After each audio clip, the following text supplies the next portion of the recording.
Hello everyone. आज हम specific relief act 1963 के सेक्शंस के बारे में डिस्कस करेंगे। इसके पार्ट फर्स्ट में 4 सेक्शंस हैं, पार्ट सेकंड में, पार्ट थर्ड में अलग हैं। पार्ट फर्स्ट के पहले हम 4 सेक्शन के बारे में आज डिस्कस करेंगे। इसका द स्पेसिफिक रिलीफ एक्ट का सेक्शन फर्स्ट ये कहता है कि this act may be called the Specific Relief Act 1963। इस एक्ट का शॉर्ट टाइटल, संक्षिप्त नाम द स्पेसिफिक रिलीफ एक्ट 1963 होगा। ये एक्ट कब बना, कब तैयार हुआ? ये एक्ट 13 दिसंबर 1963 को तैयार हो गया, रेडी हो गया। बट लागू कब हुआ इंडिया में, इन्फोर्स हुआ ये 1 मार्च 1964। ये इसकी डेट इंपॉर्टेंट है। ये इंडिया में इन्फोर्स्ड 1 मार्च 1964 को हुआ। ये जिस समय बना उस समय जम्मू कश्मीर को छोड़ करके पूरे इंडिया में लागू था। बट 13 अक्टूबर 2019 को the except the state of Jammu and Kashmir word को डिलीट कर दिया गया और ये पूरे संपूर्ण भारत में ये एक्ट अब लागू है। ये भी एक प्रश्न इसमें क्वेश्चन पूछा जाएगा कि ये संपूर्ण भारत में किस डेट से लागू हुआ, या except the state of Jammu and Kashmir को कब डिलीट किया गया? तो वो डेट है 31 अक्टूबर 2019। अब इसके सेक्शन 2 के बारे में बात करते हैं। सेक्शन 2 कुछ वर्ड्स की डेफिनेशन है, इनको डिफाइन किया गया है। जैसे फर्स्ट वर्ड है ऑब्लिगेशन।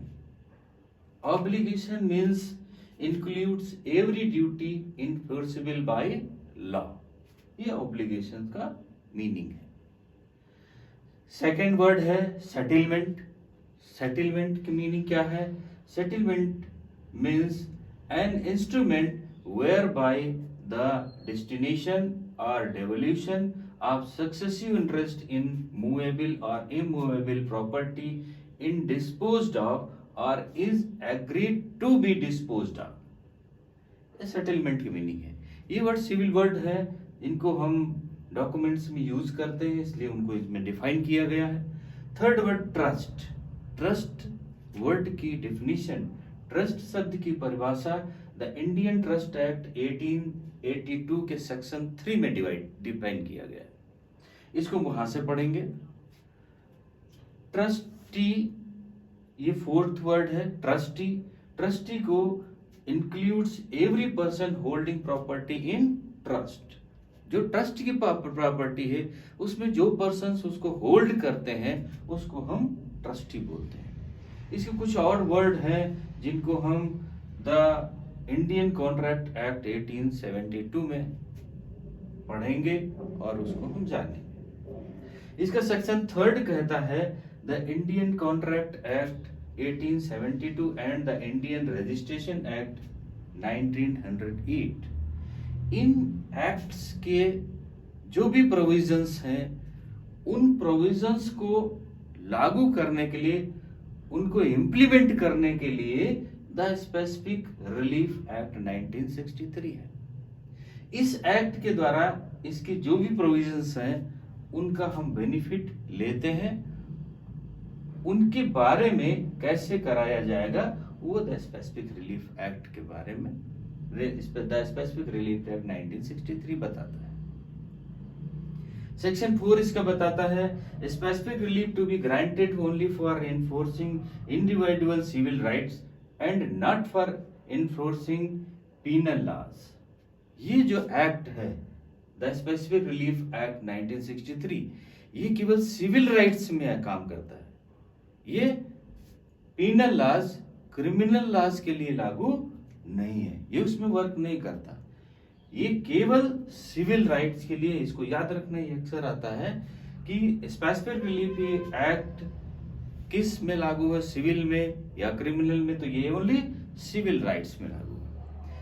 तो the specific relief act 3 parts में डिवाइड है, जैसे इंट्रोडक्शन में मैंने बताया था। इसके फर्स्ट पार्ट में 1 to 4 सेक्शंस हैं। 1 to 4 सेक्शंस वेरी इजी है याद करना।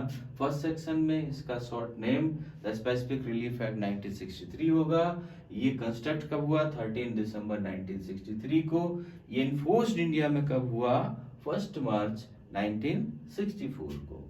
ये होल इंडिया में कब लागू हुआ, 31 अक्टूबर 2019 को। इसके पहले जम्मू एंड कश्मीर में ये लागू नहीं था। इसकी कुछ डेफिनेशन है, 4 वर्ड्स की डेफिनेशन है। Obligation, settlement, trust and trustee.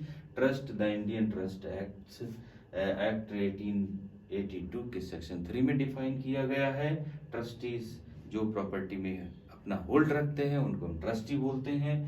Third में 2 एक्ट्स के प्रोविजंस को कैसे हम इम्प्लीमेंट करेंगे द स्पेसिफिक रिलीफ एक्ट में, उसके बारे में है। And 4 section 4 the specific relief act civil rights में वर्क करता है और क्रिमिनल लॉज में नहीं वर्क करता है। बहुत सिंपल है इसको याद करना। हमारी उम्मीद है कि याद हो गया होगा। इसके नेक्स्ट सेशन में हम पार्ट 2 सेक्शन 5 से आगे बताएंगे। तब तक के लिए इसको याद रखिए। ओके बाय, जय हिंद।